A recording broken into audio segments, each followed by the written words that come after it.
Good morning, everyone. How's the energy? So yesterday, Venkat and so I met Movin and Venkat yesterday evening. So and he was asking कि यार if everyone will come at 8:30, so Bangalore में तो ऐसा नहीं होता. So but how's your response now? I'm quite pleasantly surprised and excited to see so many people.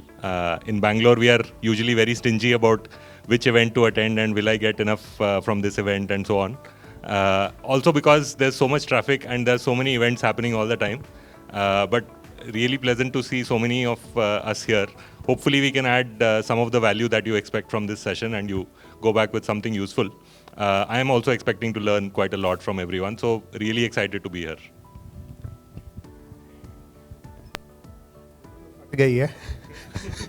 There is so much of expectation. I hope I'm able to do justice to this. I'll be honest about sharing what I have gone through, and I hope that serves as help to at least some of you. So I think I'll give you some insight. So why you are finding so much people here? Because I know most of the people here who are the entrepreneurs are actually from the tech background. Is it so? Yes. Who are the people who are hardcore sales and entrepreneurs? So primarily they are not sales, but now they are forced to do the sales, right? So sales is the topic, so which is close to the everyone's heart, and there is a need for that also. But that is the need that how the engineers find the opportunity and grab it. So let me tell you one more information. I think Ashu might have read the brief intro for both of them. So both of them are IIT graduates, right? So Movin is an IIT graduate and Venkat is an engineer by profession. So tell me the very first question. So why you chose sales as your forte? I think, like you rightly said, I never chose it. So between the three co-founders, it was the guy who knew technology said, I'll take care of technology. The other guy was very smart. He encouraged me saying, you are very good at this, you should do this. So I thought वो मेरे तारीफ कर रहा है तो मैंने हाँ okay कर लिया. But then later on I realized that okay, there's nobody else to do it, so then we have to jump into it. But I think over a period of time I've come to really appreciate what I've learned through sales, a kind of exposure that you get through sales. And currently, whomever I meet, I try to push them in the direction of sales, because whether we realize it or not, we are selling all the time. When we try to get a girlfriend, we are selling ourselves. When we try to get married, we are selling ourselves. I think everything from getting a house on rent, you have to sell yourself to the house owner. So.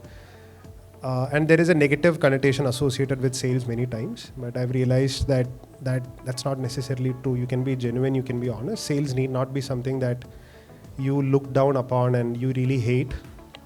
Sales can be done the right way, and there is a market for it. So that has been my realization. I didn't really jump into it knowing that this was all of it, but in retrospect, it has been a good decision. So it was more likely not by choice, but by... Absolutely. I think you mentioned something yesterday. You are an incidental salesperson. I think. Yeah. So can relate to that. Okay. And I think that the Movin has sold his product or idea even before. I think not everyone knows, but Movin is a Thai member from the Chandigarh itself, and he is from this region itself. I think, why don't you, Movin, tell something about yourself and your journey so far? Sure. Let me first talk about what you asked earlier about sales. So while maybe my business card may not say that I'm a salesperson, but there is a incident which happened maybe about 6-7 years back when I actually adopted the fact that sales to karna hi padega life mein. So I've grown up in the early years of my career as an engineering and product and analytics person. And I was always running away from sales. I was always thinking कि ये तो मेरे से नहीं होता है. So all my career decisions were where I can be farthest away from sales. And then one day at some conference, one of my mentors and I were having a drink. And I was telling him about my career decisions, and he said, "यार तू sales से दूर क्यों भाग रहा है? ये तो तेरे को करना ही पड़ेगा." So and then he told me a few of his experiences and so on, and then he actually made me realize that I'm running away from something which I cannot run away from forever. So कभी ना कभी तो करना ही पड़ेगा. It's possible that in some career you start doing it in the first year of your career. In some lines you start doing it in the 10th year of your career, but eventually you have to do it. So at that point I was thinking of becoming an engineering and product leader. He said, if you are an engineering and product leader, if you can't convince the CEO that what you're building makes sense, then you are not going to add any value to the organization. So sales is an inevitable part of everything you do. Now today I'm one of the 2 founders at Skydo, and obviously founders का काम तो होता ही है sales करना. But we do sales to so many other people beyond our customers also. For example, venture capitalists, right? So we raised about $5 million when we started Skydo. So that obviously was a big sales effort. Then when you have to hire some very smart people who have no reason to join a company where you have not built any product yet, you are hiring them and maybe at slightly lower salary than what they're getting paid today. They have a bright career and so on. So why should they join you? Again, that's a sales effort. It's also a sales effort. It was a sales effort to convince my wife to let me start a company and devote the next many years of my life even more towards my career. So yeah, I would say that sales has been an inevitable part over the last few years, and over time I have come to accept this fact कि ये तो करना ही है, and it's actually good. It's not a bad thing. I shouldn't run away from it. Now about myself, I am from Chandigarh, born and brought up here. Last 10 years I've been in Bangalore, but been around the world for work, but definitely love Chandigarh and hope to come back here and settle down here at some point. Okay, thank you, Movin. I think the very next thing I want to ask is, so being hard from the heart as an engineer, so how was the first sale? Because what I think is, as per my experience, the first sale was done is कि यार कुछ भी है उठा लो कर लेंगे, ये नहीं पता होता कि कौन सी इंडस्ट्री कौन सा प्रोडक्ट क्या करना है. And especially when you are into the IT, you are an IT engineer, so it generally happens कि बस प्रोडक्ट ले आओ, कुछ भी रिक्वायरमेंट हो, किसी भी टेक्नोलॉजी का हो, किसी भी इंडस्ट्री का हो, so we will do that. What was your experience while doing the first sales? I think we were actually in a situation like when we started the second version of Folkloid. So we didn't start Folkloid as it is in its current avatar. But when we decided the services version of it, we had no runway, we had no money. All we had was a couple of engineers. So then we decided, okay, let's go out and make money of our engineering skills. And then we were really put in that same spot. So we had a customer who had a project. Like a customer is another company who was quite bigger than us. They had a project in a new technology which they had no clue about. And then we went in and said, okay, we'll do this. And he was willing to bet on us because he was probably paying us a fraction of what he was getting paid. So the risk was quite minimal. Then it becomes an engineering problem from there. There is a deadline. Aapko exam pass karna hai. You have limited days. You have to find out what you have. Then you do it. And your reputation is at stake because the sale has been closed not because of any track record or because you're a good company. The sale has been closed simply because of you look trustworthy. I'll trust you. I'll give it to you. So it is completely running on your personal trust. So then we have to deliver on that. So then you go back to your engineering roots. You try and figure out how to get a solution, and then you deliver it. So Movin, I think you have already said that he sold the product and he raised 5 million without even the product in hands. So I think I don't need to ask this question to you, how you'd make the first sale. But what was the experience when you went to the VCs? Like it was more like an indirect sales only, but what was the experience like? So I think there were a few factors in the background which helped us, compared to, let's say, any person who might have wanted to raise a similar amount for a similar idea. One is that we were both me and my co-founder were well networked within the VC ecosystem also. A lot of our very close friends are also VCs, so they already knew and trusted us. We had worked at several large organizations where the founders were willing to vouch for us. I had worked at PhonePe, Ola, Meesho, and so on. So the founders were willing to say great things about us, and ref checks everyone does. So those things were already in the background before we actually started pitching. But I think during the sales process, I would say the one thing that worked the most in our favor was being genuine. Just so when you're starting a business, there are so many risks. I'm sure similar is the case with any company that's selling something to a client. If you're selling a project to a client, there are always some risks. These are the things that may or may not work. These are the things that we are very confident about. These are the things that absolutely cannot be done, right?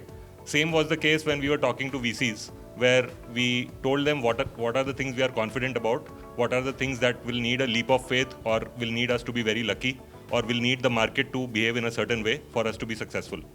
So when we discussed all of those things, and there were tons of nuances there, it needed several meetings over a couple of months for us to get to the point where the VC was willing to sign a check.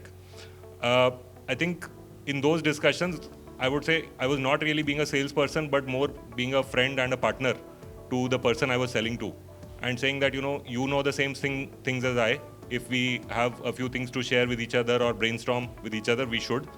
But ultimately, if both of us believe that this can be done, then we are together, right? And that is how, luckily, the VC also thought of it. And it's not that we talked to one VC, we talked to several VCs, right? Some of them we didn't like, some of them didn't like us. And there were a few that liked us and we also liked them. And among them, then the best one we went ahead with. So I think being genuine and calling out what are the risks, what are the things that we are not confident about or not capable of, or saying that, today I don't know how to do this, but in 2 years I will figure it out. I think that really helped, because even today, it's been about 1.5 years, so obviously it's a lifetime marriage. If you take money from a VC, until you go to IPO, most likely the VC is going to be on your board and on your cap table. So at least for the next few years, we are together. So in every decision, in every turning point for the company, and I'm sure there'll be many more in the future, Abhito, it's just the beginning. If you are not aligned with each other, if you don't trust each other, then it's a problem. I'm sure the same is the case when you're selling a project to a client, where if the project lasts for 6 months or 2 years, during that time, I'm sure there are many decision points, many disappointments, many excitements. And in each of those, if you feel कि यार आपने पहले तो ये बताया नहीं मेरे को, or I wasn't aware that this loss can happen or this problem can come up, then it becomes a problem. But if you've been authentic during the sales process, then I feel that usually it's a breeze. So that's my biggest learning, that be authentic. And I think, so one thing I think you were mentioning yesterday, so I think one thing very important is being trustworthy and being genuine. So when you are going for the initial first sale, so make sure you have these two traits, so which are visible to your potential clients or prospect. And then probably the second thing, I think you raised the money, so while you were, this was the COVID period. And then the plan which you made, and then you pivoted, so for the industry, that the product you were making. So what was the experience in that, and how the VC make sure he believed in you, and how you make sure that relationship does not get spoiled? Yeah, so when we were just about to leave our jobs and we were thinking of starting up, me and my co-founder, we had a certain idea and a certain vision in our minds, which was based on the facts that we knew at that time. Now, the third wave of COVID was going on at that time, so we could not travel the country. And we were thinking of targeting a certain type of exporters, manufacturing exporters, because my co-founder has been a manufacturing exporter for several years in his life while running his family business. So because we knew about that market, we were familiar with it, we thought that we could build something for that market. So that was going to be our target, and that was what was written on our pitch deck. But in about 3 months after raising money, when we actually started traveling the country after third wave of COVID, when travel started opening up, we met quite a few manufacturing exporters, took our proposition to them, asked them if this is something that would be useful to them and what their problems were, which they wanted us to solve. What their problems were and what we were trying to do was divergent.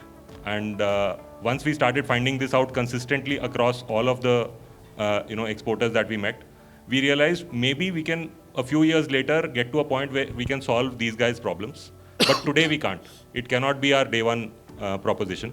So we have to find something else. And it did create some stress for a few weeks where we didn't know what to do. We had already raised money. We were trying to build the product, but we didn't know who our customer is.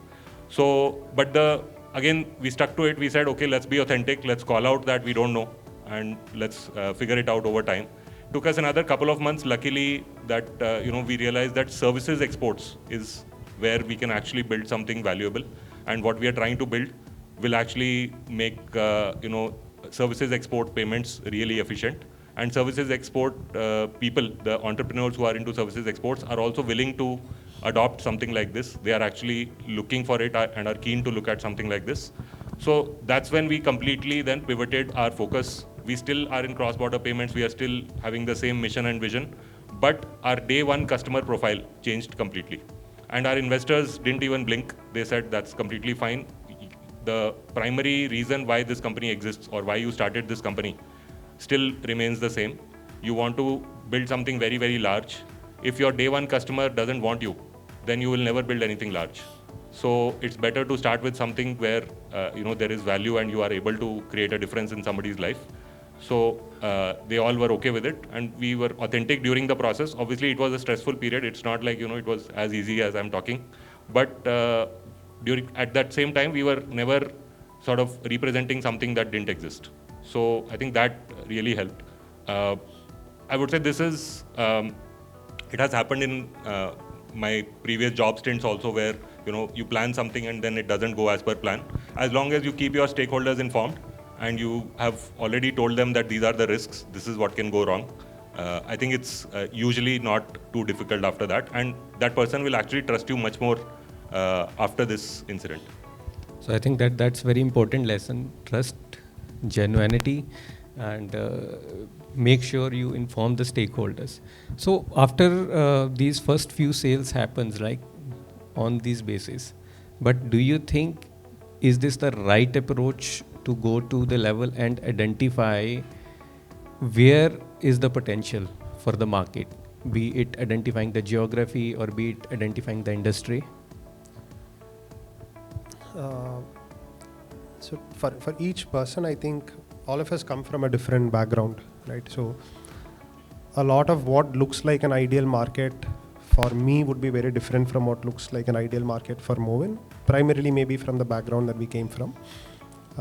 In our case, like in my personal experience, what happened is that we did not have any prior corporate experience, or we had very limited entrepreneur business experience. So we had no clue about what enterprises want, what works, what market to go about. And we were not very analytical either, to do a lot of research to figure out, okay, this market is hot, so let's go after that. We were more trigger happy, I would say. So we wanted to jump into action. So what we did was what we could afford at that point, we picked that as the market, and then we went after it. So initially we were going after India as the market because that was the approachable market for us. We didn't have a lot of money to do anything else. Marketing outside of India was very difficult, and this was a time when we were not actually doing sales. We were not doing business development. We were doing marketing to generate leads, and we were selling to those leads, right? That was possible only in India. Then at one point that hit a plateau where we realized this is not going to grow beyond that, because we were running from project to project. And the problem with running from project to project is once a project ends, you are replacing that with another project. So your company is not really growing. You're always replacing customers or projects that have gone out. If you want the company to grow on a month or an yearly basis, you have to be adding on top of what you already have built. So if you add a customer, that has to stick on for a longer time. So this we realized was probably not something that we could do in the current method. So then we decided to shift it and said, let us start going out and reaching out to customers. Then our first port of call was Dubai. The reason for that was we are all from Kerala, and we have seen a lot of Malayalis go to the Gulf and get rich. So we thought there must be something that is happening there. So we said, let's try our luck there. So then I attended a couple of GITEX conferences, and I think so we were. That was a time when we really didn't have money at all. So I was staying with a batchmate, so there was no rent or hotel fees to be paid. We really cut down our expenses to the minimum. We traveled to a couple of events, and then we found And the good thing is when you put in that effort, something or the other, the results come through. So we did manage to get a couple of projects. But our realization was that market was probably not the most attractive. It did not seem very attractive to us for all the pain that we put in. Because we realized that the Gulf market was probably as good as the India market in terms of approach. We didn't find the kind of, like if I compare working with the West, let's say somebody from the US versus somebody from the Dubai market, Dubai looks for fixed cost projects. Whereas in the US probably they look after, they respect the time that you spend, they're happy to pay for your time. So that is easier to work with, right? So then we decided this isn't working out. We were still not able to step into the US because we didn't know how to sell to the US. Then we looked at the next market that was available. We said, let's move towards the east because we have a lot of people in Singapore. There are a lot of Indians in Singapore, so it must be easy there. And flights to Singapore are cheap. You can go and come back in 15,000. So then we started selling there. So then our idea was we were reaching out via LinkedIn. We were reaching out to a lot of people. And we were literally asking them, we are looking for advice. Can we come and meet you? So then we go meet these people. And over a couple of conversations, they realize that, okay, these guys are trustworthy. Some conversation opens up or they introduce us to someone. And eventually that became a channel for getting projects. So there was a period when I think every month, me or my co-founder, we were traveling to Singapore to do that. And so while we put all this effort in Singapore, as a company, we weren't really doing too. It hit sort of rock bottom. I would say we were looking at running out of runway. And we were looking at closure maybe in a few months. And that is when miraculously we got a customer in Europe. So all our efforts are being put in Singapore, but the customer comes from Europe. So then we decided, okay, then that sort of started doing well. Then we realized, okay, now that we were back on track, we were profitable, we were doing quite well. Then we decided to channel our efforts to Europe. Because we said, okay, now this looks like a more lucrative market. So why can't I put in more efforts there? So then we started focusing on Europe, but then again, only the geography is decided. Okay. So we have never traveled to Europe. So sitting here, Europe looks like one single place. Ki chalo mujhe Europe hai. And then we started hiring a sales team and we have to give them territory. And I'm like some big king sitting there. I draw on a map saying, ye tum le lo, without any idea of what that means. Okay, that's the way we used to distribute territories and all. Still, there is no real thought applied to it. But over the years, something that we have realized is that we have been saying no to things eventually. So first we started with this approach, then we realized that the literal problem that we faced is the guy to whom we have, let's say, given entire Germany or Italy, in a month he comes and says, sir, Italy is finished, give me some other place. So initially I fell for it. Initially, I would give him Switzerland, Austria, but then I realized I can't keep inventing new countries. I'm running out of countries. Then I started thinking a little bit in detail about it. How can Italy be complete? Italy has so many companies, and all I want is 5 clients from there. 5 clients mil gaya, to my business will be in a very good position. And are you telling me that we've already run out of space? Then I started going out and speaking to somebody else. I have a mentor called Rajesh who used to run this company called Rapid Value. And they have done phenomenally well. They've done it in a very structured manner. So I went and I spoke to him about this. And then I came to know that a small company like mine is giving an entire country to a person, whereas he is giving 1/4 of a city to a person. Okay, then I realized there must be something to it. Then we started cutting down on the territory and we said, or bhi chota territory le lo. Then the sales guy is forced to look into more detail on what is actually accessible there. And there are other benefits to it as well, which we realized later on. Right? If I'm giving the entire US to one country and let's say I end up getting 6 prospects, one might be in New York, the other guy might be in Chicago, one might be in Texas. So I'm traveling all over the country trying to meet all of them, which is quite impossible. But if my effort is more focused on, let's say, just New York City, then my travel, logistics, everything is more streamlined. I go there, I'm meeting all my 6 clients there. All my 6 clients are also happy that I have clients in the same city, which gives them sort of trust in the fact that, okay, this guy has some presence here. He's not a guy who will run away tomorrow. So those were some of the learnings that we had. And now eventually we are also figuring out on how to break it down into industries and sizes as well. Because we didn't have a history of having expertise in any industry, we didn't pick any industry upfront. And when we look at our client list, we had clients from multiple industries. So we thought that was a positive thing, that we could go after any industry. That was the pitch that we used to say, that you bring in domain expertise, I'll bring in engineering expertise. मुझे फर्क नहीं पड़ता है आप कौन सी industry में हो. That works to a certain extent, but the problem is that works when you are lower down the value chain. If you want to go up the value chain, then you have to bring in that expertise. So now we have started realizing that doesn't work in the long run. So we are actually focusing on industries, and there again we are being iterative. So we said, let's look at our history. We have expertise in a few sectors, so let's start there.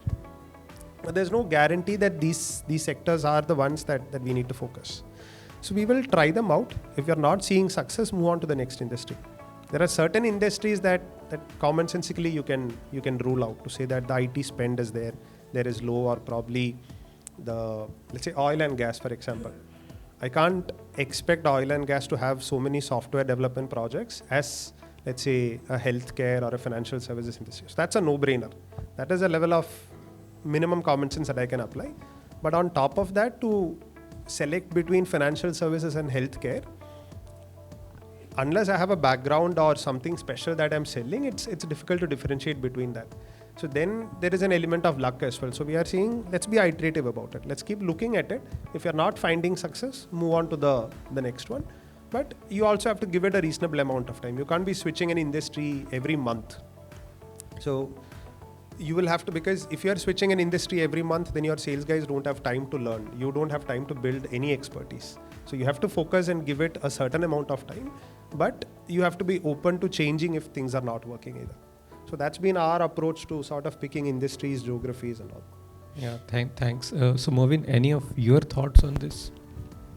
I think I obviously don't have the kind of wartime stories that Venkat has just told, so maybe I will let him speak more on this topic. But I think one thing that maybe is a prompt for Venkat, you to help us understand, is one of the things that I always think about. Skydo today is only serving Indian customers to receive cross-border payments from US, UK and so on. So we can say that we are a global company, but ultimately our customer is in India.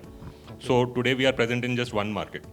Now, hopefully over time, maybe 3 years later, we would have expanded to other markets and so on. So I would probably have some stories to share. But one thing that, as we are thinking over the next 3-4 years, we want to expand outside India, is which type of markets to expand to. There are large markets and there are easy markets.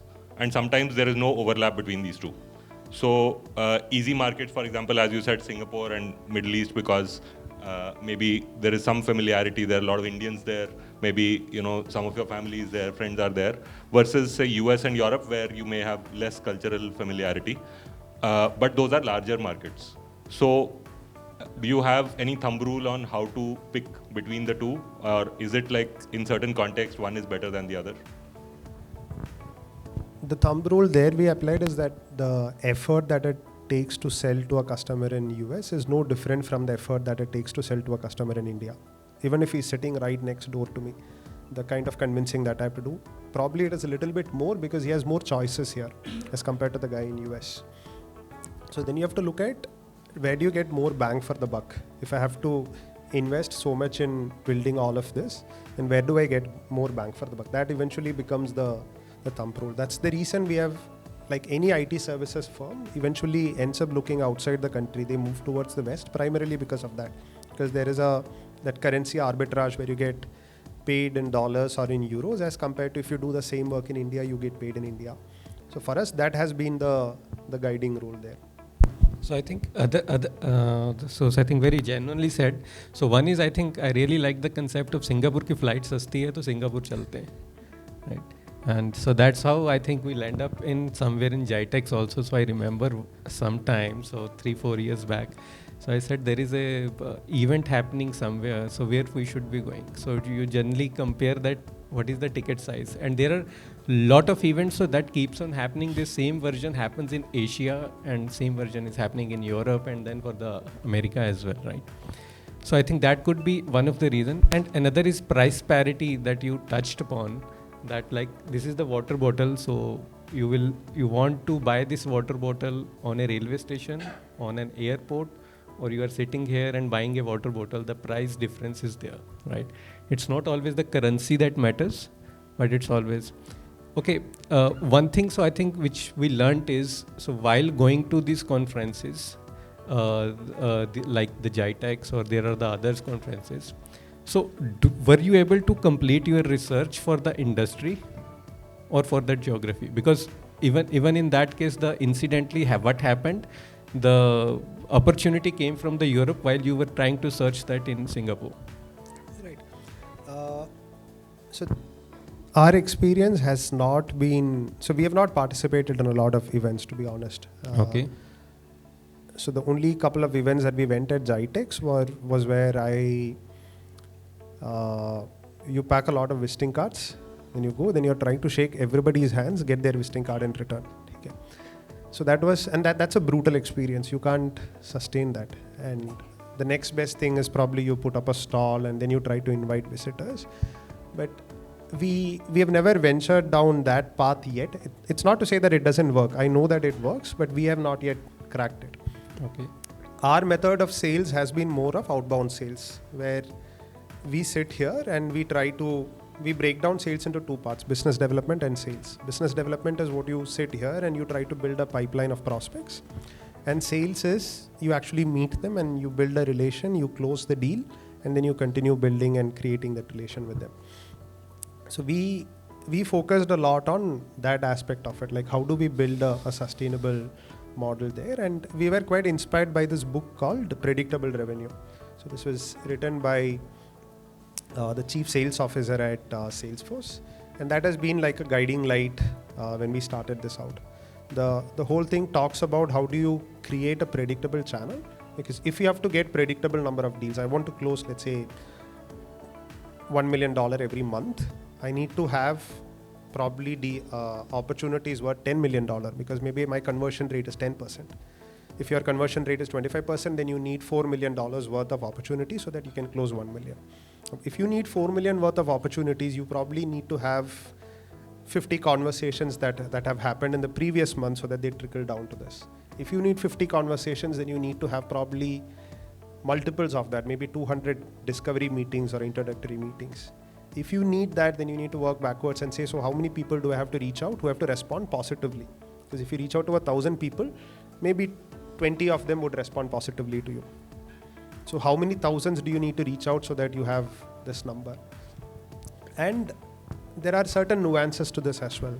I think an interesting takeaway for us is, if let's say one deal drops out, what do you need to do to replace it? The logical answer is one more deal, but it's not one more deal. You need to add multiples of it because you already expected this deal to break out. So if you want that deal to actually close, then you need to add so much more there. So these sort of theories where, while looking back, all of it sees, yeah, why didn't I think about this? This seems logical. Thing is, when you are in the midst of it, you don't think about all of this. You are just worried about getting there, getting that immediate goal next. So this was the way that we approach sales, and we realized after our initial mistakes that we have to do it in the long run. So even if it is events, you probably have to think about events with a 3-year timeline. You can't do one event and expect that I'll get leads, or I'll visit one event and I'll come out with success. It can't be that, because in your first event, you're probably just learning. In your second event, you will probably learn from those mistakes, try to improve on it. In a similar way, we have been trying to build up this business development channel. Okay, so while doing the business development and sales channels, so while you mentioned outbound sales, so what are the different mediums, what are the different channels, cold mailing, outbound calling, or putting some advertising on LinkedIn? So once you have identified your geography at least, so you can touch upon that. So which all channels and the methods that you use, and which has worked well for you in the past, and depending on the geography that you are working on? This is quite an evolving thing. When we sit and discuss with our founders, we always feel that we should have started 10 years back. Because time pe aur bhi easy tha. When you used to phone call, people used to pick up. and you used to, if you start a company, you used to get tax advantages and all of that. So that is a continuously evolving thing. So I think when we started out, email probably was the benchmark. That's where we had a lot of stats seeing emails work. So then we decided, let's start doing emails. All we ended up doing was like bringing down the reputation of our domain. That's all. That's the outcome that came out of it. Because when you start out, we were also trying to ramp up the numbers too quickly. Right? We were trying to say we have to make up for all this lost time. So how can you send more emails? So we probably ended up spamming a lot of people who blacklisted us, and that went down. Then eventually we tried the telephone thing, but telephone, what we realized is a lot of people are not picking up. And then LinkedIn has been a channel that has given us a lot more result of late. But if you look at it today, LinkedIn is also going down the same route as email. I'm sure any of your LinkedIn inboxes, if you look at, each of you would be getting 5 emails and probably a lot of connection requests. And so we are going down that route. So maybe some other channel will evolve. But what has started working for us of late has been that all of this is not about one channel working. This is about building up momentum. If you have been sending out emails for the last 5 years, your emails will start showing result. But if you're only sending out one email today and you're expecting result, it will not come. For us, cold calling as well. Cold calling, in general, the call rates are very low. Probably if you do 100 calls, 10 people pick up the phone. Okay, but these 10 people are not the right people. These may be gatekeepers. If you are lucky, if you have a good day, maybe you are speaking to 3 prospects where you have actually spoken to the right prospects. With these numbers may seem brutal, that how do I actually set up enough number of meetings? But the whole thing is about building up momentum. If you are reaching out to a well-researched and like a smaller data set, you're reaching out to them again and again and again, then eventually you will start seeing success. But this success, it comes like a hockey stick. It doesn't come like in a linear manner where you say that I did it for first 3 months, the next 3-month result will be the same. Maybe it might be quite close to zero for your first 12 months, 15 months, and then you start seeing an uptick, and then it starts improving from there. So the takeaway is making sure you have the momentum across all the channels and making sure you have the longevity. Right. You have to always think of it in the long term. Okay, tell me one more thing. How, because since when we started, so we made sure trustworthy and genuine. So now we have pile up of the clients, so which we have worked in the past. How the referral system works in that way? How it has worked, especially the referral channels. So how that has worked for you? I think referral is one of the most valuable channels, but probably the least attention is given to that channel. For us, we have probably got about 15 of our customers from this channel. Like our first customer that we had, they referred somebody to us, and they in turn have referred somebody to us. So it's like a MLM scheme where if it goes well, then it can work out really well for you. We have not really cracked the solution as to how to make it a sustainable channel, because for us, referral has been the go-to when things are not going well. That's the time you pick up the phone, you call people you know and ask them, "Chalo, I'm in trouble, can you help me out?"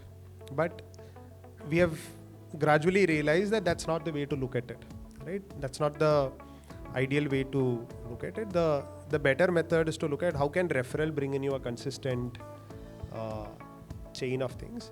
If that has to happen, then you need to invest in bettering relations, investing in nurturing relations, and these relations should not be at one point. Like if you are the business owner, you can't be the only person trying to build a relation with your customer, because a project manager or maybe your technical lead or architect is spending more time with the customer.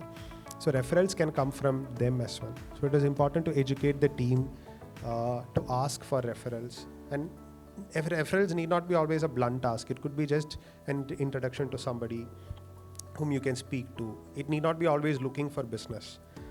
Business is an eventual outcome that will happen if you are talking to new people and if they introduce you to new people.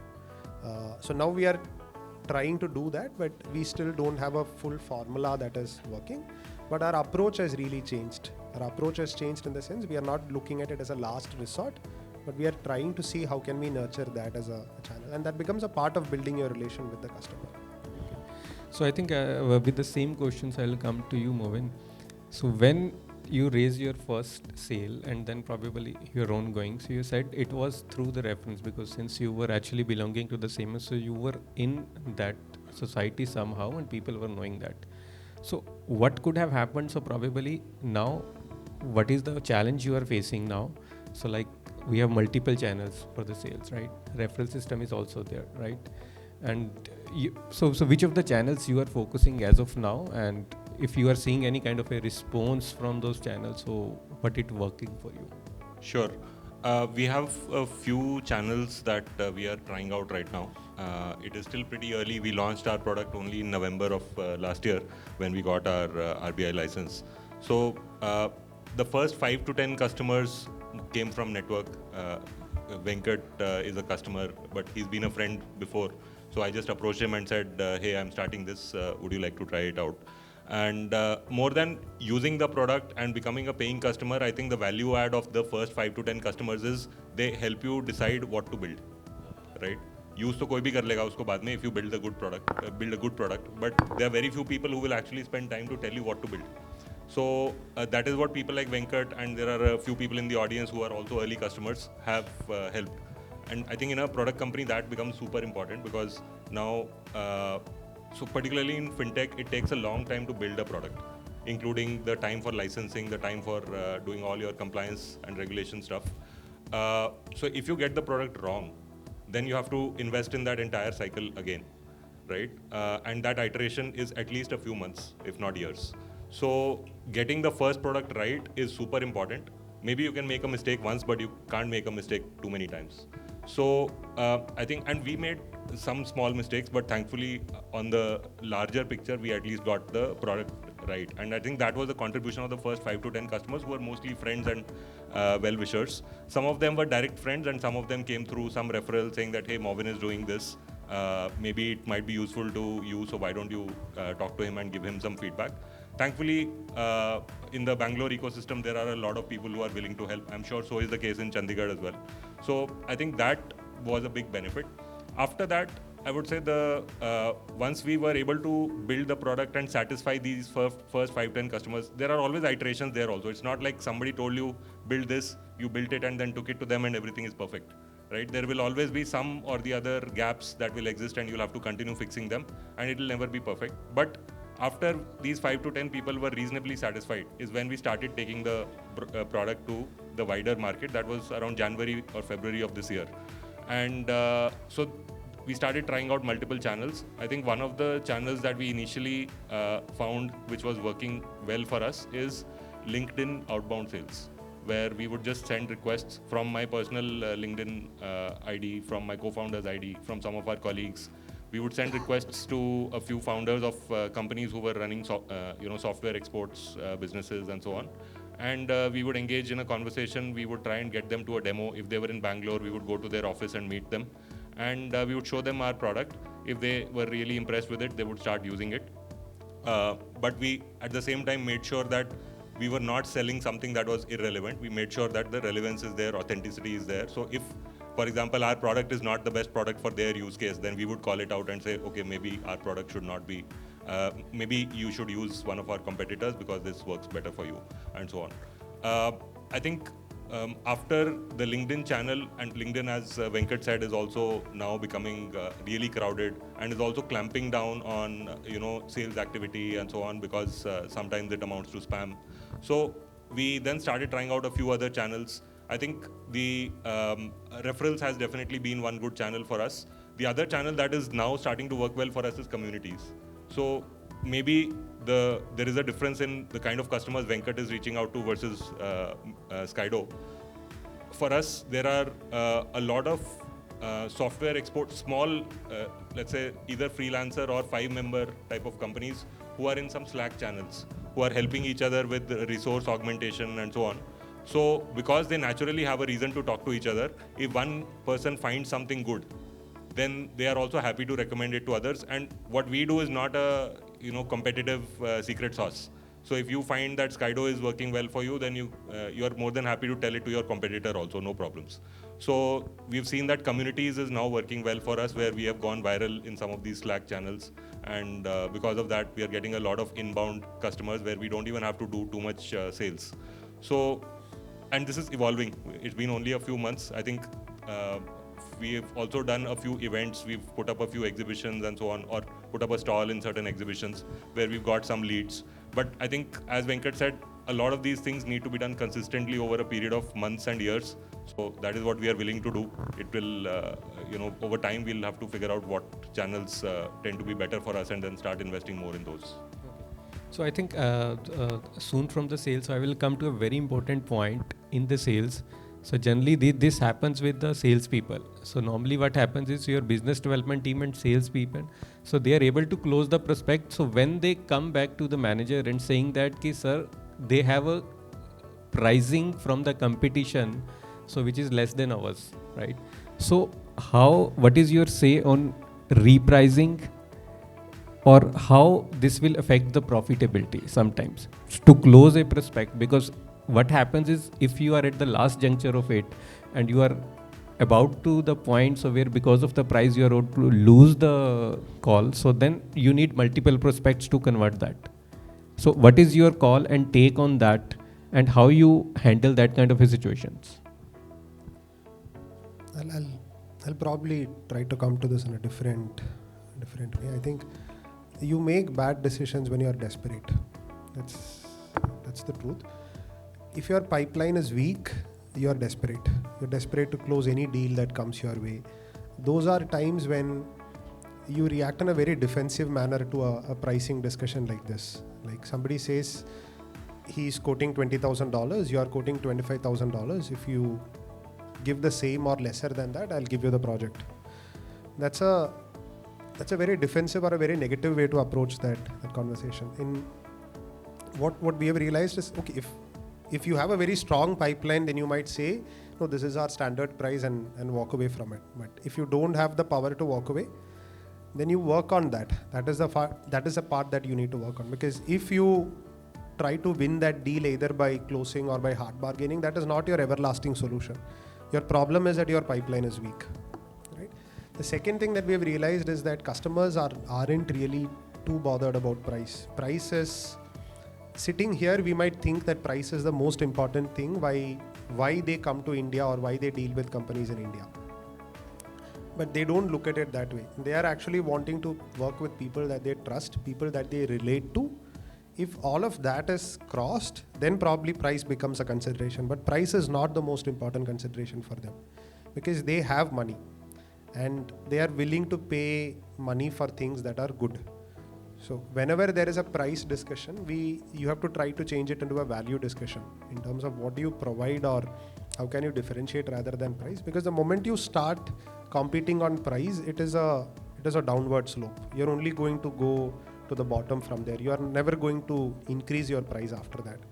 So we have consciously tried to stay away from price, and we have said no to customers who have demanded exorbitantly low price. But to be honest, there have been situations where we are desperate, where we have taken on deals at probably prices that we would normally not say yes to. And I have always regretted that. Those come back to bite you, because then a better opportunity comes 3 months down the line and you don't have resources to provide because your resources are already locked in. So you need to have conviction to say no to it. And once you do it a couple of times, the results will start coming to you. But doing that the first time is very, very hard. Because when you have resources sitting idle, you have a project that is coming, how do you say no to it? But you need to build up that guts to do that. And Movin, in your case, how does this work? Because you are into a product and your prices are more or less fixed and you can't change it on a daily basis, right? So how does that work? How you do the market research and how you make sure that it is competitive enough on one side, and at the same time it is a comfortable pricing for my sales team to go to the prospect and say, boss, this is the value that we are bringing in. I think I highly resonate with what Venkat said about when we are when you're selling something and the customer is demanding a lower price, the temptation to match what the customer is looking for and do the work at whatever price is usually coming from the fact that you have a weak pipeline. In some cases, like in our case, if that happens, it would also come from the fact that we might have a weak product where the customer is actually just trying to use you to get a better deal, but they actually don't appreciate that you've built a better product. So I think it's our job to then continue building a better and better product to actually understand what is it that this customer would be willing to pay for more than our competitors. I think one thing that we did, which worked out well in the beginning itself, is that we looked at the market and saw where the pricing was and where the pricing was going.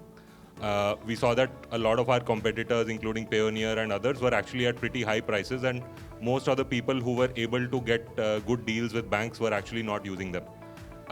So the market was becoming more and more aware that this is not the pricing. And that's when we said, okay, let's price it pretty aggressively while at the same time making it sustainable for ourselves, because we had also heard horror stories from customers where somebody repriced and after the first 3 months they said, okay, now it is 3x the price. And even as we speak, I think one of the platforms is actually the pricing is becoming 3x. So that we said we will never do. We'll only reduce the price, we'll never increase the price. So with that, we have to make sure that we are not going at a price which we can't sustain and where we don't believe we can build a large business. So we went with a price which we could sustain, which is profitable for us in the long term. At the same time is highly competitive, and we can go with confidence to customers, and in 90% of the cases, we will be the cheapest solution. So that is where we are today. I would say we're not the cheapest in 100% of the cases, but in most of the cases we are. And then there is also about customer targeting. So there are certain customers for whom we will never be the cheapest solution, because their use case is slightly different. Like in our case, that means maybe very low ticket size payments. So there we are not the cheapest. So say a $10 payment or a $100 payment, we are not the cheapest there.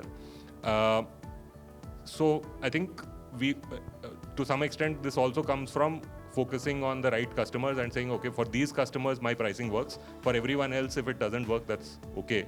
I think the other thing for us is we are constantly trying to create a better ecosystem of values within the product itself, so that it's not just one thing that the customer is paying for.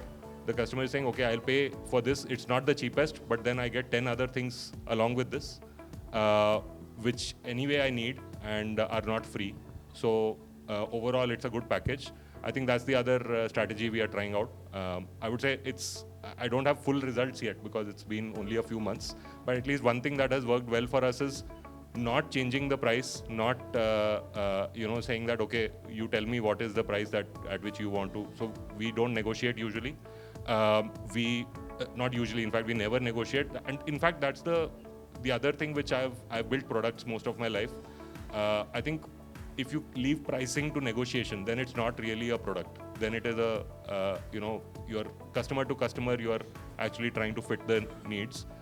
Then for us, given the size at which we operate, the ticket size at which we operate, like in Venkat's case, maybe a single deal could be $1 million, right? But in my case, a single customer brings me maybe a few $100s of revenue in the year. So in that case, if I'm negotiating with every customer, I cannot sustain my business, right? So when a customer is demanding a lower price, the only thing we do, if it is, let's say we are trying to enter into a very large community where we would get, say, 100 customers in one go, then we might only negotiate basis the fact that we can give, say, 2 transactions for free or something like that. Beyond that, systemically, we don't reduce the price. So it's only an introductory offer kind of thing where you get to try out the platform for free, and after that, you have to pay the full price. We also think in product, businesses, it's also important to make sure you don't reduce the price for one customer, because then the word is anyway going to go out. And the other thing is, in our space, banks actually negotiate with every customer. And customers obviously talk to each other. I mean, there are 100 of us in this room, and we all talk to each other about what FX rates we pay to the bank and so on, right? So that's in fact one of the things that we are trying to completely turn upside down and say that there should not be negotiation. You should not be thinking, oh, maybe I should have negotiated better, maybe I should have yelled more loudly at my relationship manager and maybe he would have reduced the price and so on. Maybe I should have given him this threat. People are talking to each other and saying, okay, this is how you can threaten your relationship manager to get better FX rate and so on. So that also, irrespective of what kind of a sweet deal you get, you will always feel that, you've left money on the table because maybe you could have done better. So that's the other thing we want to completely take out from the equation. Okay, I think before I open up for the audience questions, so I think one last question. So, sale is done, identified, now you are good in sales. Have you come across the challenge wherein the sale is done and during the execution there is some kind of a dispute happening? And especially in that case of a global, right? You are sitting here in India and a dispute happens. You may or may not have your local sales consultant or a partner who's representing you. So how such situation has come related to the dispute or delivery or something like that? And how the payment have worked in that case? And I think you can answer that. I think disputes are a part of business. You are two people dealing, you are trying to agree on something, and there are bound to be misunderstandings. It is never with malintent. Nobody is trying to cheat the other person and try to get more work done, but there can be genuine misunderstandings. So all of this goes back to that original question, that the customer has chosen to work with you because he trusts you, right? Depending on the amount of trust that he has, the time horizon and the sort of the range that he gives you increases. So it is important to build on that first, and not just at closing the sales. It has to go beyond that, so that when you have a misunderstanding, you are able to actually sort it out by speaking to each other, and there is never a question of, oh, you tried to cheat me. That this is a genuine misunderstanding. This happened despite all the contracting and vetting, because it is bound to happen. A 100-page contract, nobody is going to read through that. Everybody is like, okay, glance through it, sign it off and done, because everybody is tired at the end of that negotiation process.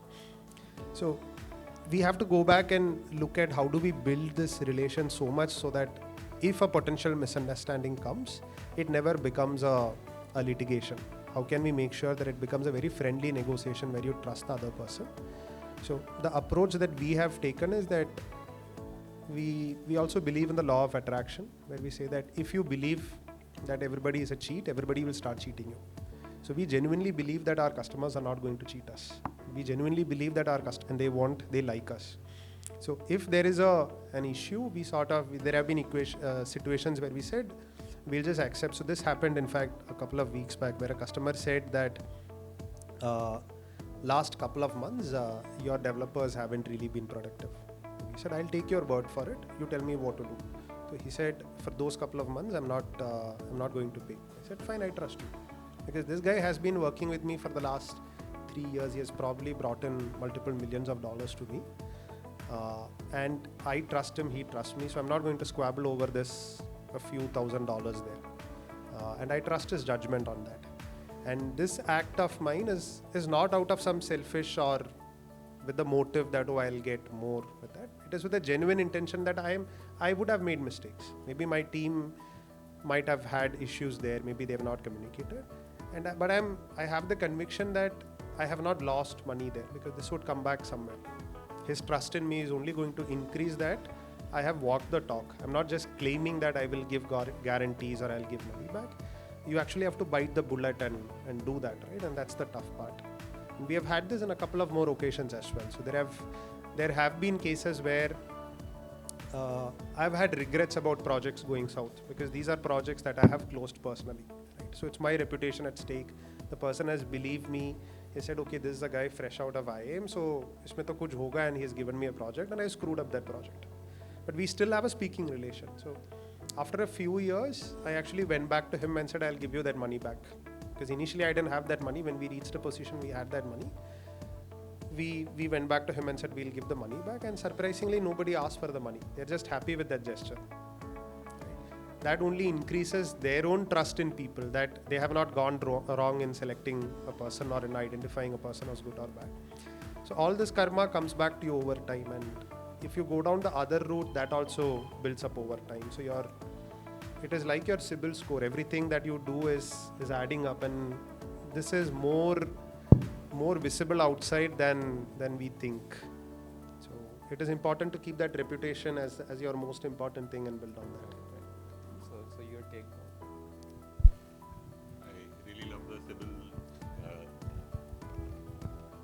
I really love the CIBIL score analogy. I think the only thing I would add here is At Skydo, we've obviously seen a lot of businesses which are into software services or other kinds of services serving customers.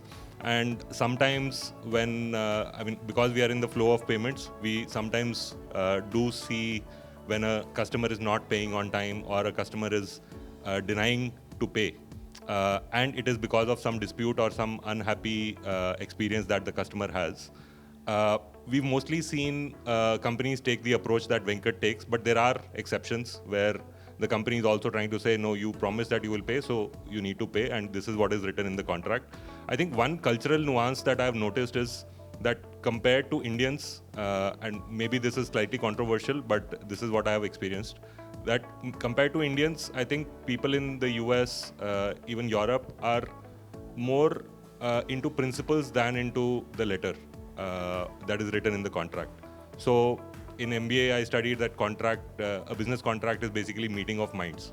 So I think that really comes true when you deal with somebody from the West, where they are thinking that our minds met on this particular point.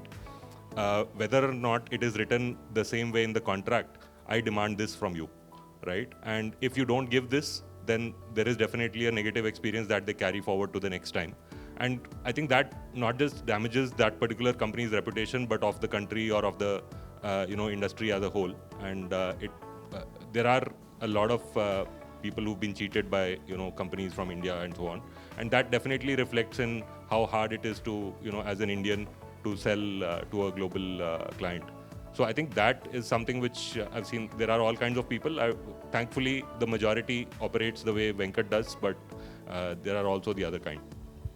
So I think open up for the audience questions in case. Yeah, please. Beautiful platform. I am already a paying customer. And Venkat, question to you: you have an experience of selling online, like services, selling online, and going offline to the events and the people, and dealing with them physically. So, what do you think? Cracks more deals. Going online or going offline. Like there are certain ticket sizes as well. Like if you are doing $1 million deal, will it be possibility that it can be cracked online, or whether we have to be even a first touch had to be offline? So what do you think? It's a combination of both, or one can work and other can't. So what's your take on that? That only that, even that can become a viable business, but you're just scratching at the surface. When you start going there and meeting people, and when you actually get there, then you are going to meet the reluctant businessmen who probably value their business so much that irrespective of this attraction of price, they are not biting the bullet. They're saying, I'm okay with that price, but I don't want to stake my reputation. I don't want to take the risk of something going wrong, because probably they are paying you $100,000, but the whole process is worth maybe multiple millions of dollars.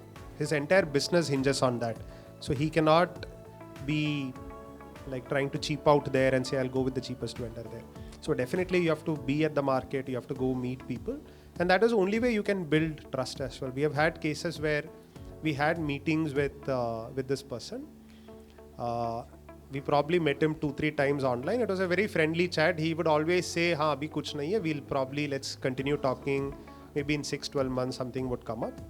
Then incidentally I said, I'm in your city, I'm in Italy next month, so why don't we meet up? So he said, I'm okay to meet.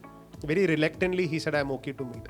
So I go there wondering, okay, what do I now talk to this guy? My content is already finished over these last 2-3 meetings. Then I go meet him, and I was literally astounded because they have booked a conference room. They have like 5 people from their team. They have their CFO, they have their engineering director, and some couple of board members. And they're talking about a project. He has not even mentioned about this project when we spoke online. But the fact that I turned up online sort of gave him trust that, okay, now this guy is believable. So then I realized that there is that percentage of people who don't even open up, who don't even tell you that I don't trust you. And we never come to know about it because maybe of the 1,000 LinkedIn messages or emails that we send, only 2 people or 5 people respond. The rest 95%, we're just letting them go.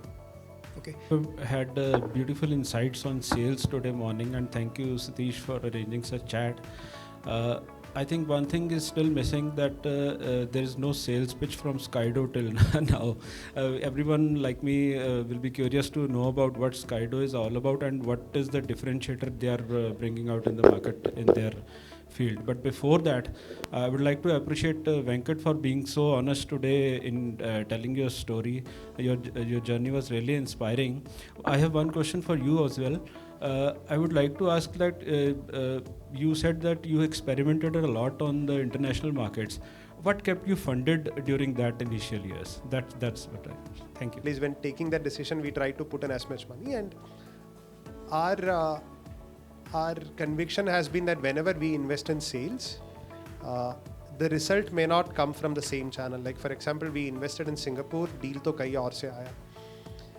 But that's been the case with sales. You invest consciously into sales, you are going to get results. It may not be like a one-to-one, where you invest may not be the place that gives, but somewhere else you will get the results.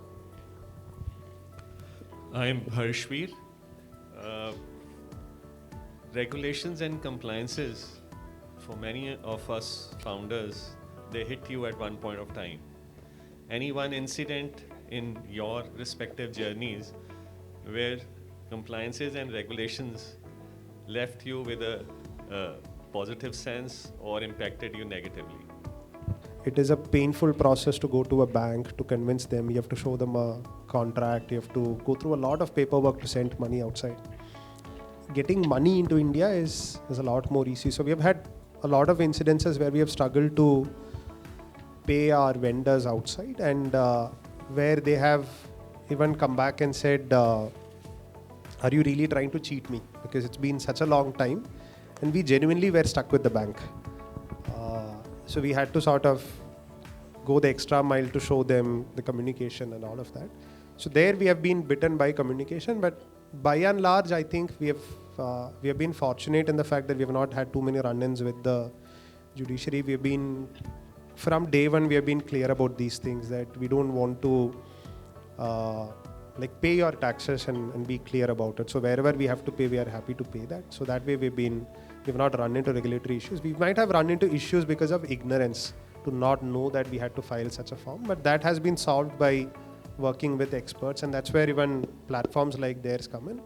I didn't know about this FARC form that you have to submit, that you have to collect for every forex payment. So that used to be something that the auditor will ask at the end, and then you go running after to figure out how you can get it. But platforms like his make that easier, and once we started having experienced accountants in the team, these things became a breeze. Venkat, Tushar here, and I have two questions for you. The first one is, when you move from founder-led sales to founder-managed sales, which means when you're hiring your first salesperson, so share some thoughts about it, right? How you did that, what thoughts you had when you hired your first salesperson. And the second question is, I'm sure you must be hiring consultants as part of your sales process. So what parts of your sales process are outsourced, right? And what are the expectations that you set with these consultants?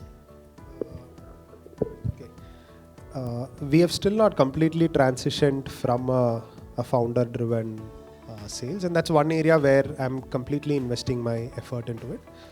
And I think this goes back to, in fact, I've been wanting to add this to the thing that Satish said initially. This whole thing about trust is not limited to your first sales. Right? When your salesperson is making a sale, he's putting his credibility at stake, because the person who has bought, he's seeing that salesperson as the face of the company. So if that person is very reliable, trustworthy, he assumes that the company is trustworthy. So you have to make every conscious effort to back your salesperson. He cannot be mis-selling. He cannot be promising things that we cannot deliver. And rather the other way around, your company should deliver on everything that he promises. It's your job to do that. Right? So currently my entire effort is in documenting whatever knowledge I have, getting the team up to speed on it, taking them through those experiences. And every time we bring in someone, we realize that training is the portion that we were completely unprepared for. Because when I speak with customers, I have anecdotes that I can pick up about deals that I did, because I have that 10 years history in my head. But when a new salesperson comes, that history is not there. and it takes immense effort and like persistence to actually document all of that. And I think we are probably 20% or 10% along that journey. A lot is remaining, but hopefully we'll get through there. Coming to your question about consultants, you cannot really outsource your sales. Let's be clear about that. No matter which consultant you hire, unless you are involved in it. If you look at it at hiring someone and saying, okay, I've hired someone, now it's his responsibility to sell, that is never going to work out. Even if you hire a consultant or let's say a lead generation firm, you have to invest in training them as like training your own team. Only then they can perform.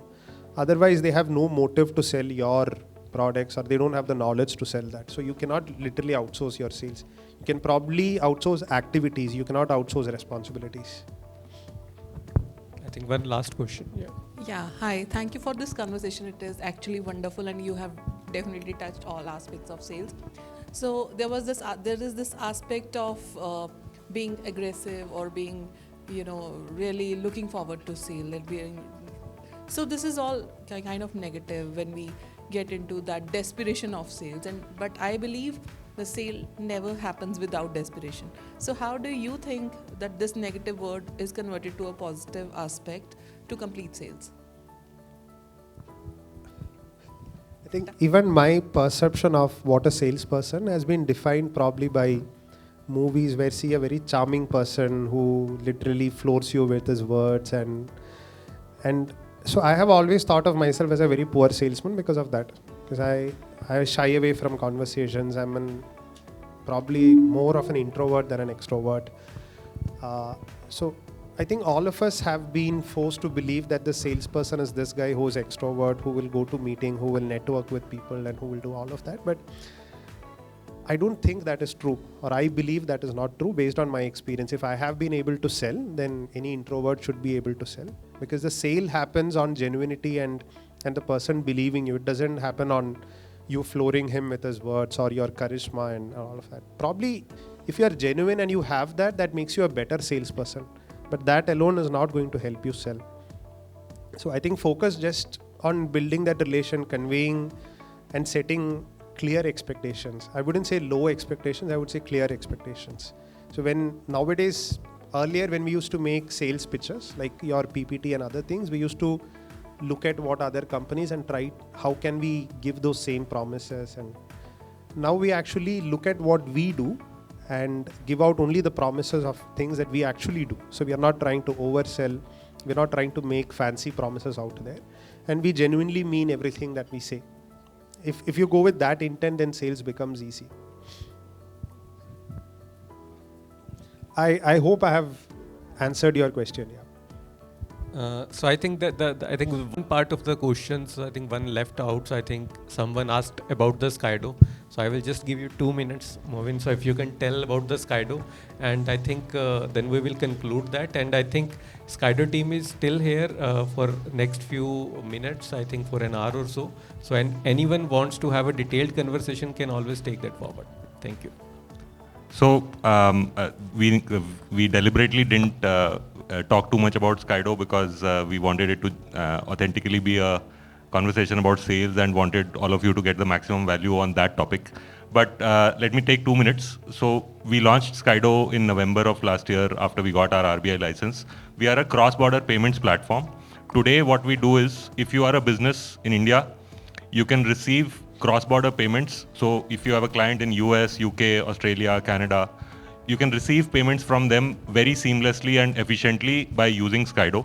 How it works is you sign up, it's an online sign-up process. We do KYC as per RBI guidelines. Within 5 minutes, you will get your virtual accounts in US, UK, Canada, and Europe. Very soon, we are going to add Australia, Singapore, Middle East, and a few other regions as well. So in these 4 regions, which usually covers quite a lot of the businesses that we usually see, you get a virtual account in each country. This virtual account is almost as good as having a real bank account there. So you can tell your client, let's say based in Europe, let's say in Italy, that now I have a European bank account and you can make a local payment to me. So that also helps you position yourself as somebody who is global. and also removes the hassle and pain from your client of sending a SWIFT, sending a cross-border payment and dealing with, some people have to go to the bank, some have to fill a form. Even if it is online, it is often costly and cumbersome to send a SWIFT. So now they can send a local payment.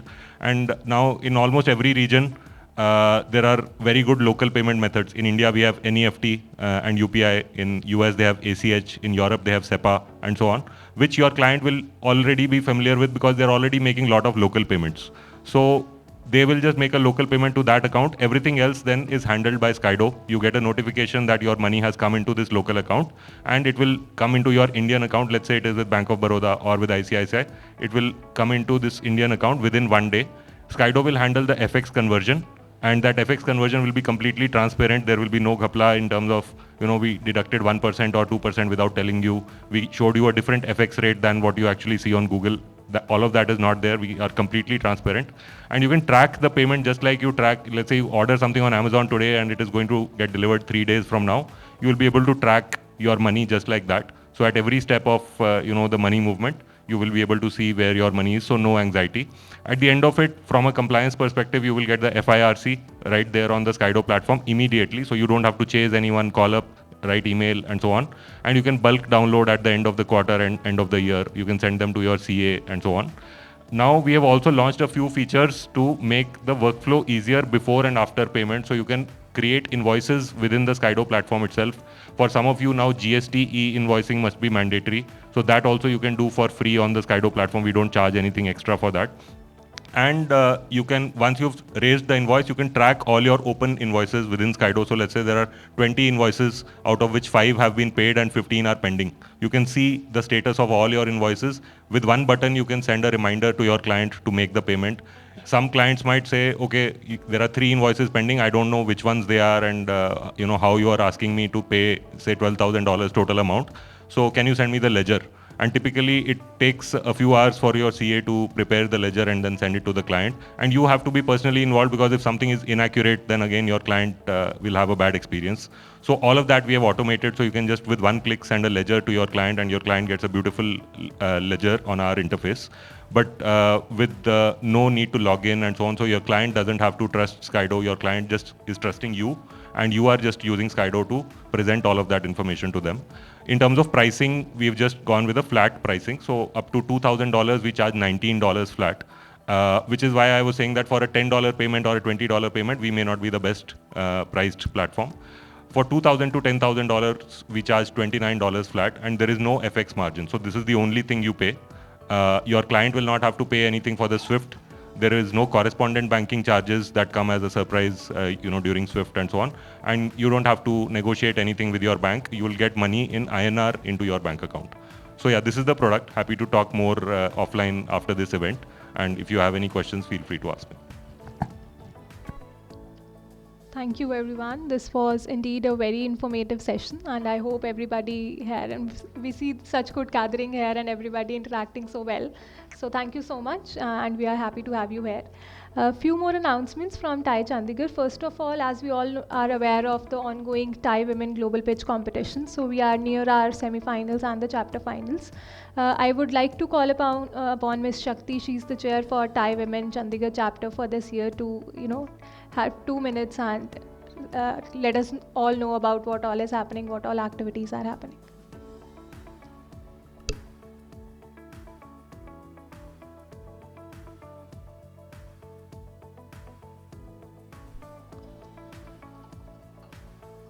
Good morning, everyone. What a pleasant morning today with both of you discussing sales. That's another high for entrepreneurs overall. Today I'm here, I'm Shakti, representing TIE Women. I started my tenure somewhere midway in April with TIE Women as a chair, taking over from Kanika, who was our chair past 2 years. This year I have a larger team with Pooja, Navya and Natasha joining us under the mentorship of Ritika ma'am. TIE Global Pitch Competition, is a flagship event for TIE Women globally. I am so happy to share that this year we have 46 women entrepreneurs registering for TIE Women under Chandigarh for the competition, which is highest for us in TIE Women till now. We have our finals by 29th, and the winner will be going to compete to the global level. Apart from that, with Thai Women this year, we have started off with our monthly meetups where we are inviting our own female members to take value sessions for the entire women group. We started with our first session on finance with one of our members, Vinci Chadha, and the second one was on marketing, again from one of our members, Hina. So we are looking forward to take these events throughout the year and also come up with another flagship event that will be exclusive to Thai Chandigarh women this year, and we will be announcing that soon. So that's all I have as an update here. Thank you. Thank you, Shakti. Some important announcements. We have a few delegations and global summits lined up.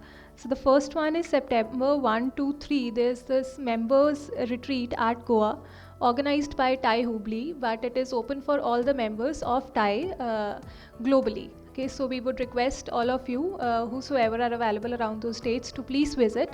And they promise this to be a very, participating event. And next is in October 15th to 18th, we have GITEX Dubai. This is another remarkable event. November 15th to 17th is TGS Singapore, that is the Thai Global Summit. This is the annual global summit organized by Thai Global. So all the members, so the registration for both charter members and associate members is free of cost. That is open. So whosoever are available around these dates, kindly plan your schedules and book your tickets. And I would now request Mr. Harit Mohan, President Thai Chandigarh, to felicitate our guests for the day.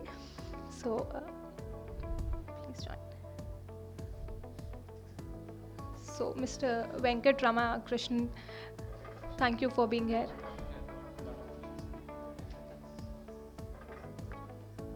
Thank you, everyone. I think a wonderful start for the day. Sales has always been a pain point. One of the important things that I always talk about to people I talk about is sales. Great knowledge sharing by both of you. When both of them are speaking, especially for Venkat, I felt this is part of me speaking there. Fantastic inputs. And I think one of the questions Ravinder asked, मैं अपनी team को हमेशा बोलता हूँ the best sales meeting are the ones जहाँ कोई sales की बात नहीं होती. If you do not talk sales at your sales meeting are the ones that will really go a long way. We train internally also कि जितना personal relation pe and things that could work, those things are always work. I mean, it is important to have lunches and sessions with your clients. So yes, thank you so much. And Movin, I know Movin, I met him via Kashish. I'm not sure he's still here, but I think fantastic people to work with. So all my recommendations for to work with Movin as well. So thanks both of you. Thank you SK for moderating this wonderful session, and look forward to see you. I think we are next scheduled up to have a session on 2nd September. This will be a My Story session. So this is tentative. Of course, the final information will come in from the secretariat team. So thank you everyone for being wonderful audience today. Thank you.